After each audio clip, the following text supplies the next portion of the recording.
Not those who leave it to the other fellow, but those who by thrift and self-sacrifice establish homes and bring up families and add to the national pool of savings and hope someday to sit under their own vine and fig tree, owing nothing to anybody.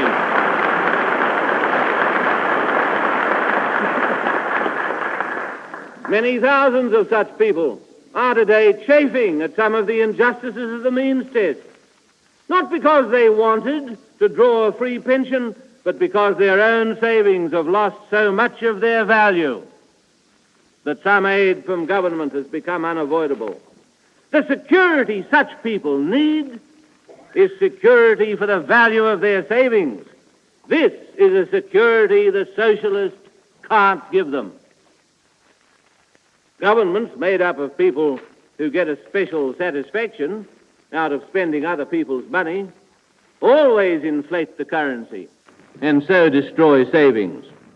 In Australia, the pre-war pound, the Liberal pound, the Country Party pound has been converted into a socialist pound, which in terms of what it will buy is, even on the C-Series index, worth only 12 shillings and not 20. And in real terms has certainly fallen to 10 shillings. In socialist Great Britain, where the deadly effect of socialism is now most obvious, certain great affairs have been nationalized. The shareholders, many of them financially small people, being paid out in government interest-bearing bonds. The Bank of England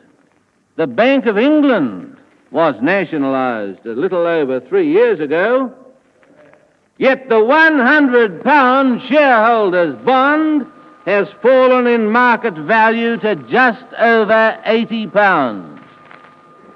In 3 years, socialism has stolen away 20% of the price it paid.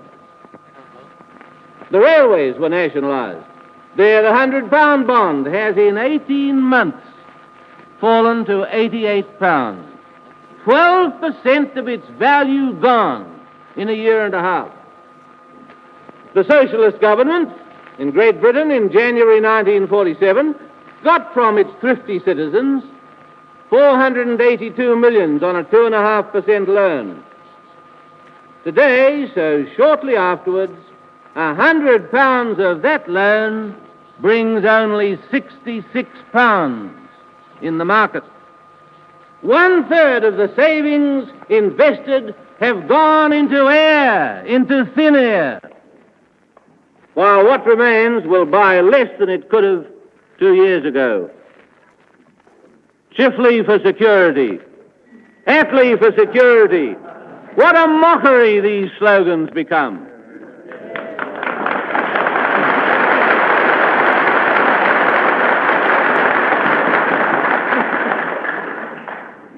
Socialism must mean the reduction of human freedom.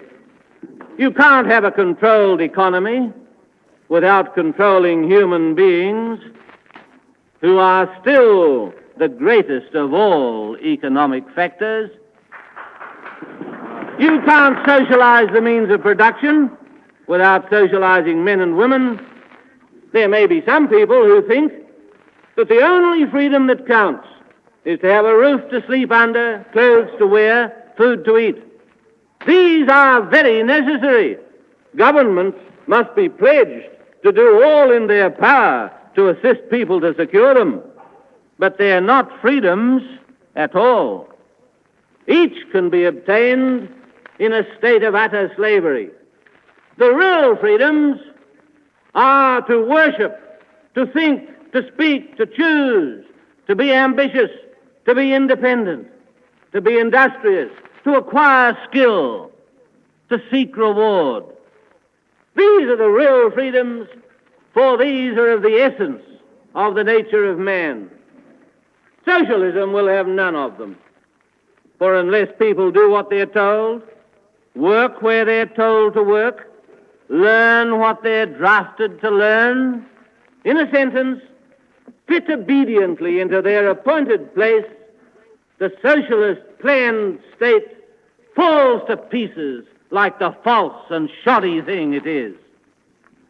The socialists of Great Britain, nearer to the socialist precipice than we are in Australia, are already introducing industrial conscription.